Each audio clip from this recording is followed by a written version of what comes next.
From Interior Alaska's most trusted news source, this is the Fbx Evening News.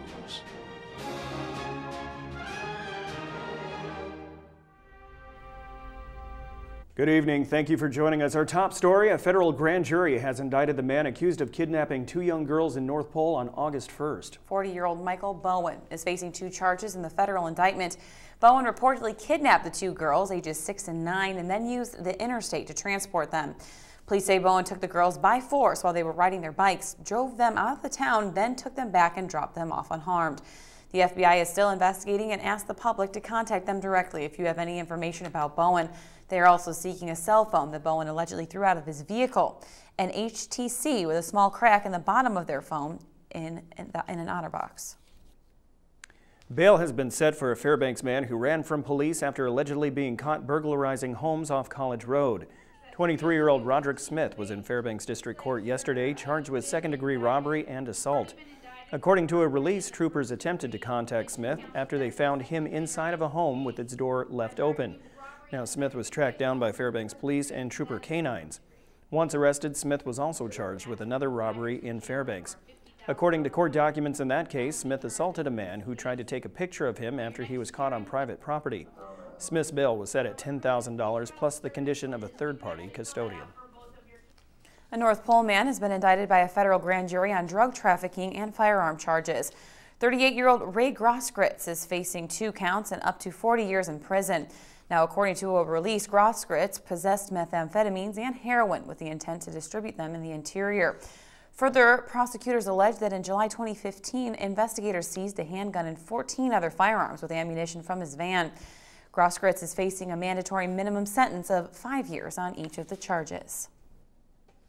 Anchorage police are seeking the public's assistance in locating a missing Fairbanks man. 32-year-old Colin Debler lives in Fairbanks but has been down in Anchorage for work for the past several weeks. According to Anchorage police, Debler has not been seen or heard from since early Tuesday morning. Colin is a native male, 5'10", 180 pounds, short black hair and green eyes.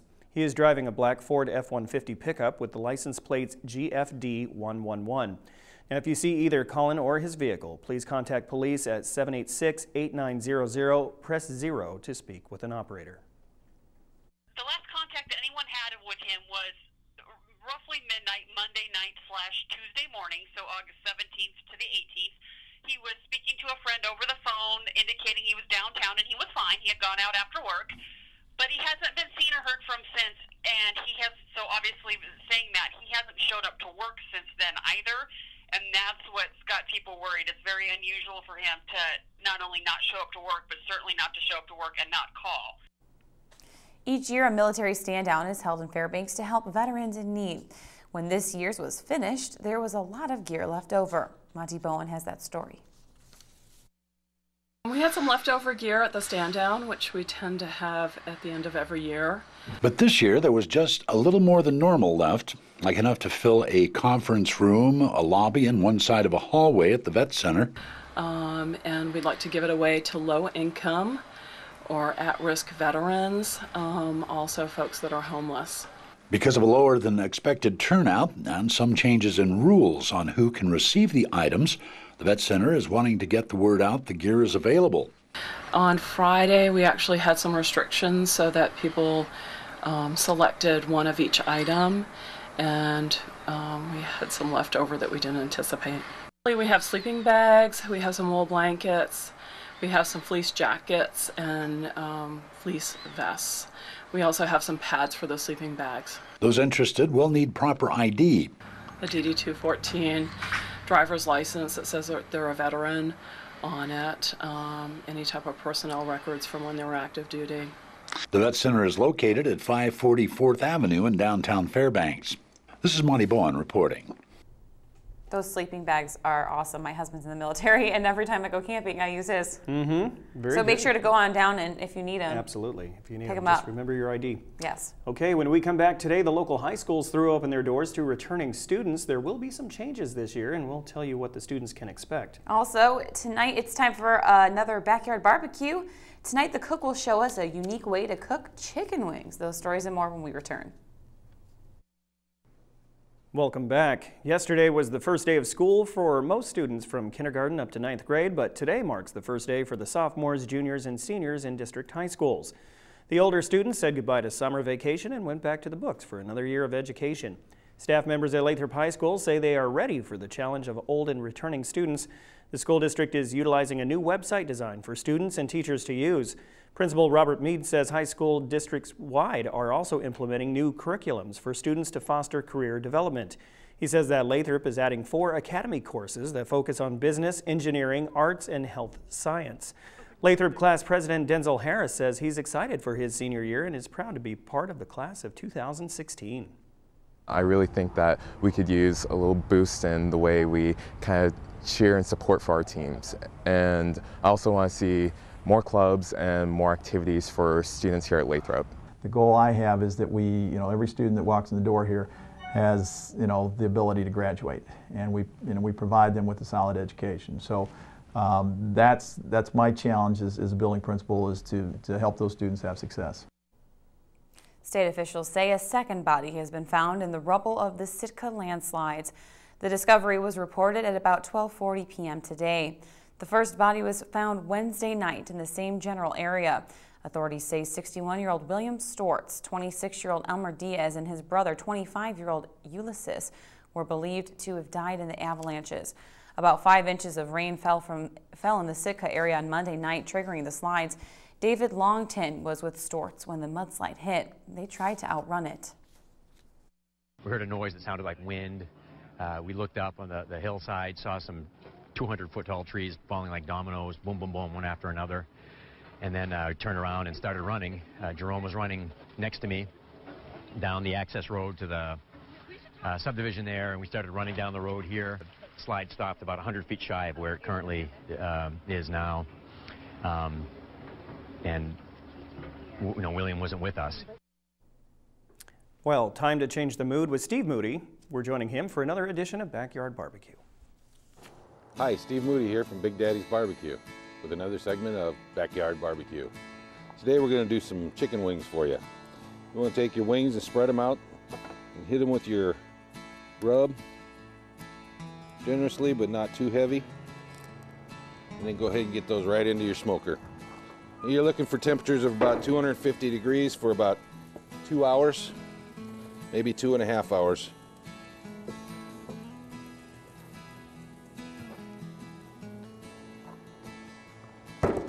While that's cooking, we'll go ahead and knock out some buffalo sauce for you. You're going to start with about 2 cups of Frank's hot sauce. You want about 1 cup of butter, melted of course, and about 2 tablespoons of lemon juice. And just mix that really well.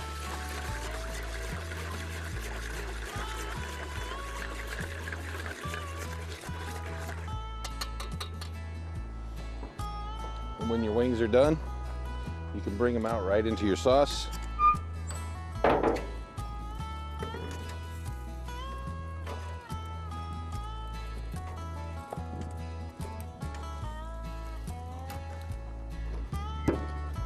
And straight to your table. Check out all of the recipes on webcenter11.com. And we'll laugh and be happy at the Backyard Barbecue. Those looked really good. They did. Interesting sauce, too. Gotta try that out. Yes. All right, Joe Cook is up next with sports and takes us up the hill to get reacquainted with the Nanook volleyball team. Also, players with interior ties get professional deals and high school football highlights. All that and more with Joe after the break.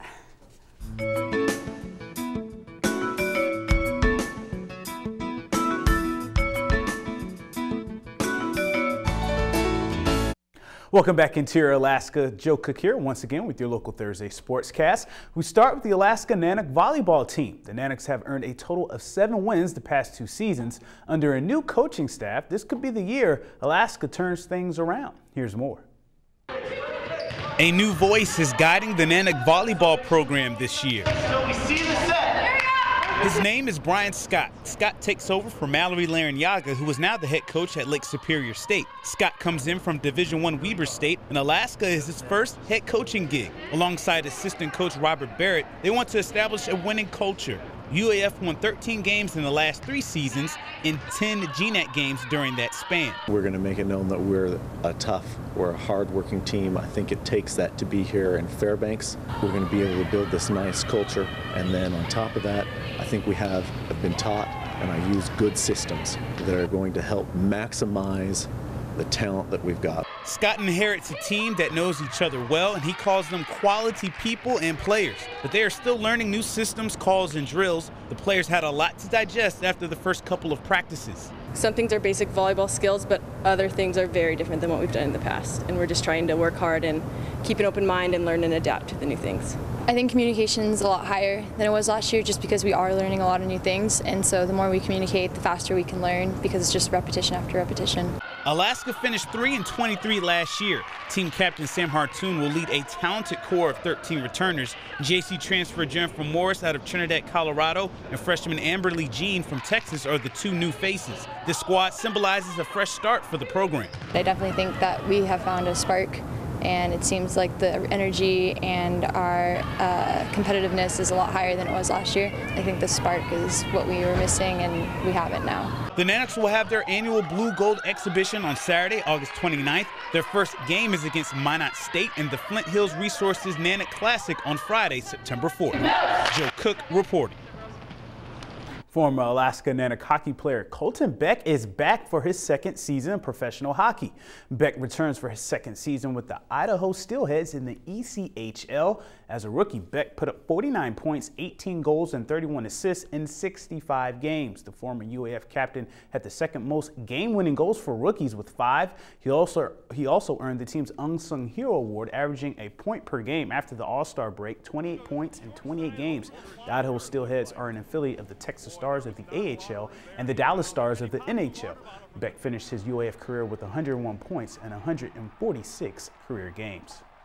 Hutchinson product Kevin Rima recently inked his first pro basketball deal. Rima signed with CB Agustinos in Spain. The Spanish team will be getting a tenacious rebounder. Rima leaves Northwest Nazarene as one of the best players in Crusader history. He's the all-time leader in rebounds with 643, and his 57% field goal percentage is 2nd all-time.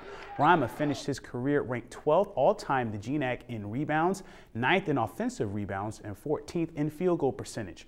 Rima is also in the 1,000-point club for Hutchinson and won a state title with the Hawks back in 2009. Switching to high school sports, and the North Pole Patriots football team, they got an important win on the road last night. The short week had 0 effect on North Pole. Not only did they blow out SEC conference foe Juneau, but they are 1 win away from clinching another conference title. The Patriots were dominant on the road. They were up 33-0 by halftime. Dude Rogers, he scored 4 total touchdowns, including 3 TD passes to Marshall Chase. Laffy Skips also scored a couple of touchdowns, and the defense was just relentless. Dennis Rosa, he had a pick 6 to close out the first half for the Pats. And they go on to win 39-0 over Juneau. North Pole has outscored its first 2 opponents 93-8.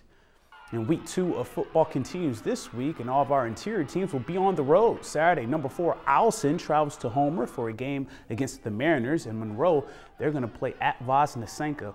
And on Friday night, West Valley will face Thunder Mountain, and Lathrop will play Palmer. This will be Lathrop's first game of the season for the Malamutes, who had a bye week in week 1. A victory against the Moose, who are ranked number 2 in the medium and small schools poll, could be a milestone event for the Lathrop program.